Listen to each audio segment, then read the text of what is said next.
Hello friends. आपके सामने आज इस वीडियो के अंदर मैं बात करूंगा उज्जीवन स्मॉल फाइनेंस बैंक के बारे में। एक छोटा बैंक, नाम भी छोटा है, लेकिन मुझे इसका एनालिसिस करने में बड़ा मज़ा आता है। रीज़न ये कि इस बैंक के अंदर जब मैं एनालिसिस करता हूँ तो जिस तरीके से ये प्रेजेंटेशन देते हैं, जिस तरीके से चीज़ें बताते हैं बैंक के बारे में, जिस तरीके से ग्राहकों की डिटेल देते हैं, जिस तरीके से लोन की डिटेल्स हैं, ऐसा लगता है कि जैसे सारी चीज़ें हमारे सामने खोल के रख दी। और उन्हीं पहलुओं पर ध्यान रखते हुए बैंक प्रॉफिटेबल तो है ही, इसमें तो कोई डाउट नहीं है। हालांकि असेट्स क्वालिटी के जो कंसर्न्स हैं उनको भी साफ साफ उजागर करता है, जो हम उम्मीद करते हैं कि बड़े बैंकों से मिले, लेकिन बड़े बैंक कुछ नहीं बताते, एक फाइनेंशियल स्टेटमेंट बना के हमें दे देते हैं। लेकिन इस बैंक के अंदर आपको एक सीधी सी बात पता चलेगी कि क्या चल रहा है, क्या नहीं चल रहा है, सब कुछ आपके सामने। इसीलिए जो इसका एनालिसिस करने में जो है मुझे काफ़ी अच्छा लगता है। और पिछले क्वार्टरली रिजल्ट्स में इनकी बहुत बुरी शेप थी, और मोरेटोरियम लोन बुक के बारे में, लोन असेट्स के बारे में, रिकवरी के बारे में, लेकिन इन्होंने सब कुछ पिछले क्वार्टर में भी जो है बता दिया था। तो ऐसी ट्रांसपेरेंट जो इन्फॉर्मेशन है वो काबिल तारीफ़ है। तो मैं केवल ये नहीं कह रहा कि खाली ये ट्रांसपेरेंसी अच्छी है, बैंक भी अभी अच्छा कर रहा है। देखिएगा, जो बैंक की इनहेरेंट प्रॉब्लम है वो सभी सेक्टर के बैंकों के अंदर है, चाहे वो छोटे बैंक है, बड़े बैंक है, लेकिन ये स्मॉल और माइक्रो फाइनेंस वाले बैंकों के साथ थोड़ी सी ज़्यादा है, क्योंकि इनका जो इनकम ग्रुप है वो लो इनकम ग्रुप जो है वो उसको ये कैटर करते हैं। तो मैं यहाँ पर अपनी जो है चर्चा जो शुरू करूँ आपके साथ, तो इस चर्चा के अंदर मैं जो है डिटेल में आपको क्वार्टरली रिजल्ट एनालिसिस बाद में करूँगा, लेकिन सबसे पहले बहुत सारी इन्फॉर्मेशन जो है वो आपके साथ शेयर करने का मन कर रहा है, और आप जब इसको देखोगे ना आपको भी अच्छा लगेगा। तो आइएगा, देखिएगा, सबसे पहली बात स्क्रीन के ऊपर 10.2% दिख रहा है आपको। 10.2%, ये जो 10.2% की इन्फॉर्मेशन है आपके सामने, ये ध्यान से देखिएगा। ये 10.2 ये नेट इंटरेस्ट मार्जिन है, अच्छे अच्छे दिग्गज बैंकों का नहीं होगा, यानी कि ब्याज लेने और देने के बीच का डिफरेंस 10.2%। तो जब ये ग्रेजुअली इंक्रीज करेगा तो बहुत दमदार जो है प्रॉफिट जनरेट करेगा। रिटर्न ऑन असेट्स बड़े दिग्गज बैंकों की भी नहीं है, और हम जिन बैंकों का एनालिसिस करते हैं, full fledge bank, even IDFC first bank या फेडरल बैंक या और बाकी जो अच्छे बैंक है बड़े साइज में, उन बैंकों के अंदर भी ये रिटर्न ऑन असेट्स नहीं है। यहाँ पर भी काबिल तारीफ। उसके बाद जो प्री ऑपरेटिंग प्रॉफिट्स हैं उनमें जंप है, नेट इंटरेस्ट इनकम जंप है, पैट में भी देखिएगा बुरे हालत में भी 4% का प्रॉफिट ग्रोथ इन्होंने दिया है। अगर Q2 ऑफ फाइनेंशियल ईयर 20 से अगर आप इसको कंपेयर करें, नेट एनपीए अभी भी 0.1% है, ग्रोस एनपीए 1% है। ये सब चीज़ें नीचे की तरफ है, लेकिन आपका जो मैं ध्यान है जहाँ पर लेके जाना चाहूँगा, वो मैं सबसे पहले आपको ध्यान ये स्क्रीन पे देखिएगा। ये लोग बता रहे हैं कि देखिएगा, जब हम माइक्रो बैंकिंग कलेक्शन जब करने जा रहे हैं तो हमें क्या प्रॉब्लम है। और ये ऐसा नहीं है कि इन बैंकों के साथ है, ये बड़े बैंकों के साथ भी है, मिड साइज के बैंकों के साथ भी है, उनके साथ थोड़ी सी कम है। तो आप देखिएगा ध्यान से वो कैसे किस तरीके से लिख रहे हैं कि जो कलेक्शन है सितंबर अक्टूबर की जो इन्फॉर्मेशन है महाराष्ट्र की, देखिए महाराष्ट्र में 8 से 14 करोड़ का इनका पोर्टफोलियो, 814। सीवियर कोविड सिचुएशन है जिसकी वजह से पैसा रिकवर नहीं हो रहा। लोकलाइज पॉलिटिकल इंटरवेंशंस हैं, यानी कि जो शिवसेना है, बीजेपी है, या बाकी जो दल है वो प्रोटेक्ट कर रहे हैं कि पैसा जो है आपको वेव करना चाहिए, तो वहाँ से रिकवरी नहीं हो रही। दूसरी जगह देखिएगा 1570 का जो है वेस्ट बंगाल, और वेस्ट बंगाल का नाम लेते साथ आपको बंधन बैंक याद आ जाना चाहिए। वहाँ पे बहुत बड़ी लोन बुक जो है उनकी है, लेकिन इतनी क्लैरिटी कोई नहीं देता। बता रहे हैं कि 74% से 78% कलेक्शन हो रही है। प्रोटेस्ट फॉर लोन वेवर, भाई साहब वो लोन वेवर के लिए प्रोटेस्ट कर रहे हैं जी, छोड़ दो, लोन माफ करो, हमसे बात ही ना करो। लॉकडाउन हो रहा है, ट्रांसपोर्टेशन अनअवेलेबिलिटी है, यानी कि ट्रांसपोर्टेशन नहीं बहुत जगह, तो आप वहाँ पे जाके पैसा वसूल करना कोई आसान काम नहीं है बंगाल के अंदर। तो आप लोग न्यूज़पेपर में भी पढ़ते होंगे, तो जिस तरीके की इन्फॉर्मेशन है, पॉलिटिकल जो है बहुत सपोर्ट जो है वहाँ पे रहती है, चाहे वो आप आज की डेट में लोकल पार्टीज़ की बात करें या जो रूलिंग पार्टी है उनकी बात करें। उसके बाद देखिएगा आसाम के अंदर, आसाम में 385 करोड़ से यहाँ पर भी कलेक्शन 72-74% है। प्रॉब्लम है, बारिश है, बाढ़ है, और impact of the past products. और पुराने मुद्दे तो हैं ही, और रूमर्स ऑफ लोन वेवर्स कि भाई लोन माफ़ हो जाएगा। और यहाँ पे पंजाब में 360 करोड़, और यहाँ पे तो आपको पता है लोन वेवर भी मांग रहे हैं और फार्म बिल है उसका प्रोटेस्ट भी कर रहे हैं। तो आप ये समझिएगा कि जो पूरी की पूरी आपके सामने लोन बुक है वो किस तरीके की स्थिति दिखा रही है। बैंक बता रहा है, अभी हमें देखिएगा, मैंने इतने बैंकों का एनालिसिस किया, कोई ही नहीं बताता जी कैसे पेमेंट, आपको रीज़न बता रहे हैं, कलेक्शन बता रहे हैं।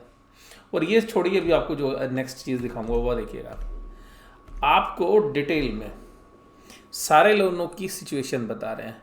माइक्रो में, एमएसएमई में, secured, unsecured, affordable housing, personal loan, vehicle loan, जो गवर्नमेंट गारंटेड लोन है वो आपको बता रहे हैं कि कलेक्शन 53% थी, 60% थी जुलाई में, अगस्त में 68% हो गई।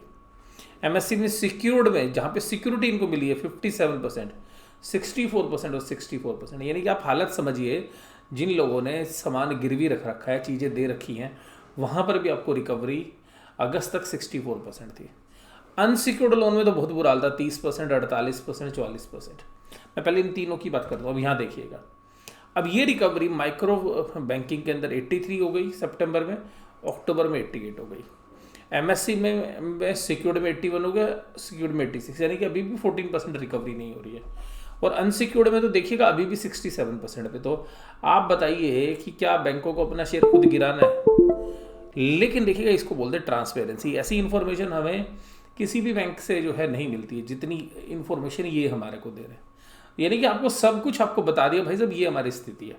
आप देखिएगा अफोर्डेबल हाउसिंग में अभी आप 93 पे पहुंच गए हैं, पर्सनल लोन में 88 पे पहुंच गए हैं, 91 पे पहुंच गए हैं आप व्हीकल लोन में, और आप FIG गवर्नमेंट गारंटीड लोन्स हैं, ये इसमें 100% है। तो अभी भी आप देखिएगा आपकी रिकवरी जो है वो पूरी तरीके से नहीं हो रही है। रिकवरी के रीजंस आपको बता रहे हैं। तो ये जो प्रॉब्लम है कोविड की वजह से, जो लॉकडाउन की वजह से हुआ है, ये सीवियर पेन है, ना केवल माइक्रो फाइनेंस कंपनीज के लिए, मिडिल साइज के बैंक के लिए भी, बड़े साइज के बैंकों के लिए भी। लेकिन ना तो बड़े बैंक और ना ही बड़े बैंक और ना ही मिड साइज बैंक इस तरीके की डिटेल इन्फॉर्मेशन दे रहे हैं। चीज़ें जो हैं असमंजस में रखी जा रही हैं, चीज़ें बताई जा रही हैं लेकिन आधी बताई जा रही है। इस तरीके की कंपनी देखिएगा पूरी चीज़ें आपको बता रही है। कलेक्शन बता रही है अभी भी 88% पे हम, और बता रहे हैं कहाँ पे, माइक्रो फाइनेंस में 88% है। किस तरीके से प्रॉब्लम आ रही है, कौन सी स्कीम्स हैं। गोल्ड लोन के अंदर भी ये जो है काफ़ी अच्छा एक्सपोजर जो है करने का प्लान कर रहे हैं। अपनी कैपिटल एडिक्वेसी रेशियो कैसे निकाली है, कितनी रिस्क वेटेड असेट्स, यानी कि जो रिस्क इनके सामने खड़ा हुआ है, यानी कि जो लोन है उसमें जो गवर्नमेंट के रेट्स हैं, यानी कि RBI के रेट्स है, उसके सामने इनकी देखिए कि कैपिटल किस तरीके से बढ़ाते जा रहे हैं। कैपिटल लगातार बैंक बढ़ाता जा रहा है। कैपिटल एडिक्वेसी रेशियो 30% पे है। आपको दिग्गज बैंक की भी कैपिटल एडिक्वेसी नहीं हुई। कैपिटल एडिक्वेसी का मतलब है कि जो भी उन्होंने लोन बांटे हुए हैं उनके सामने जो रिस्क है उसके सामने कितनी % कैपिटल इनके पास खड़ी है। तो जितनी ज़्यादा रेशियो ये होगी उतना ज़्यादा बैंक जो है स्ट्रॉन्ग होगा। तो देखिएगा काफ़ी स्ट्रॉन्ग है यहाँ पे भी। ये सारी बातें मैंने आपके साथ की, ये जो है ग्राउंड रियलिटी आपको बता रही है कि किस तरीके से। लेकिन बैंक यहाँ बता रहे, देखिएगा कासा में कैसे ग्रोथ कर रहे हैं, करंट अकाउंट, सेविंग अकाउंट धड़ल्ले से खुल रहे हैं इनके। 13% की क्वार्टर ऑन क्वार्टर ग्रोथ है इस सिचुएशन के अंदर भी। आप देखिएगा रिटेल डिपॉजिट्स है 45% था, 49% हो गया। कासा रेशियो बहुत अच्छी है। सब जगह पर आपको परफॉर्मेंस जो है इम्प्रूव लगेगी। असेट्स क्वालिटी के बारे में मुझे यहाँ पे जितने ये बैंक बता रहा है उतना कोई नहीं बता रहा। मैं आपको देखो समराइज कर देता हूँ कि इंटरेस्ट की अर्निंग जो इन्होंने कमाई ईयर ऑन ईयर गिरफ्त 15% है, क्वार्टर ऑन क्वार्टर 1% है। जो बड़े बैंक है HDFC है, कोटक, वो भी इतना ही दिखा रहे हैं। अदर इनकम में 14% की गिरावट है, क्वार्टर ऑन क्वार्टर 124% की ग्रोथ है। इंटरेस्ट एक्सपेंडेड में 6% कमी आई, यानी कि कम दिया है। क्वार्टर ऑन क्वार्टर 2% कम दिया है। प्रोविजन एंड कंटीजेंसीज देखिएगा 179% बढ़ाए हैं, यहाँ पे 15% घटे हैं, क्योंकि पहले ही बहुत प्रोविजन इन्होंने बना रखे हैं। उसके बाद भी देखिएगा प्रोविजंस अदर देन टैक्स, या टोटल एक्सपेंडिचर्स के अंदर। तो आपको यहाँ पर यह भी पता होना चाहिए कि मैनेजमेंट में कौन है। तो देखिएगा मैनेजमेंट में भी काफ़ी काबिल लोग हैं। ABN एम्ब्रोज से जो है निकले हुए लोग हैं, ANZ गिडरलिस बैंक के जो हैं, उज्जीवन फाइनेंस के हैं। इसके अलावा देखिएगा लिप्टन इंडिया लिमिटेड के जो स्टाफ हैं, बहुत सारे बैंकों से जो आए हुए लोग इनके पास हैं। क्वालिफाइड लोग हैं, चार्टर्ड अकाउंटेंट है, BTech हैं, और इकोनॉमिस्ट अच्छे हैं। तो ऐसा नहीं है, और एक्सपीरियंस टीम है। और ख़ुद जो नितिन चुग जी हैं, जो MD और CEO है, वो कुछ तरह से खुद BTech हैं, और जो है बाद में मार्केटिंग के अंदर उनकी मास्टरी है। इस तरीके से देखिएगा बैंक के अंदर छोटा है, यंग है, एनर्जी के साथ काम कर रहा है। अब यहाँ पे देखिएगा कि जो इंटरेस्ट इनकम है, अगर आप किसी भी बड़े बैंक से कंपेयर करोगे, ईयर ऑन ईयर ग्रोथ देखना आप कि करीबन 17-18% के इंटरेस्ट अर्निंग में आपको किसी भी मामले में प्रॉफिट देखिएगा। ये जो प्रॉफिट है ये 9,600 net profit for the year tax के बाद। अगर आप प्री प्रोविजन यानी कि जो प्रोविजन है बैंक के, वहाँ पे देखिएगा तो करीबन 70% की ग्रोथ है आपको ईयर ऑन ईयर पे। लेकिन प्रॉब्लम कहाँ गई है? असेट्स क्वालिटी में प्रॉब्लम आ गई है। और इनके अंदर सबसे खास बात क्या है कि इन्होंने पिछली बार 140 करोड़ का प्रोविजन बनाया था, इस बार 100 करोड़ का बनाया और बता रहे हैं कि जी इतना प्रोविजन है बना। अभी तो बैंक बहुत छोटे साइज में है, नाम भी स्मॉल फाइनेंस है भी छोटे साइज में। तो अगर आप यहाँ पर सारे पैरामीटर्स को देखें तो इनके सेगमेंट के अंदर भी देखिएगा, पूरा जो सारे लोग बोलते हैं कि अब रिटेल में जाएंगे, और ये है ही प्योरली रिटेल बैंक। इनकी होलसेल बैंकिंग की बुक ही नहीं है, वो तो ट्रेजरी से भी कम है, ट्रेजरी से पैसा कमाते हैं ये, और सारा रिटेल बिजनेस है। लेकिन रिटेल ही इस बार प्रॉब्लम में आ गया कोविड की वजह से। लेकिन अगर आप देखेंगे NII जो है 21% जो है इंक्रीज़ किया इनका year on year. Net interest margin 10% पे, 10% का मतलब ब्याज का डिफरेंस आप कमा रहे हैं। इतना हाई प्रॉफिट मार्जिन बिजनेस आपको कहाँ से मिलेगा? Return on assets pre provision profit पे 4.9% है, रिटर्न ऑन असेट्स 2% है।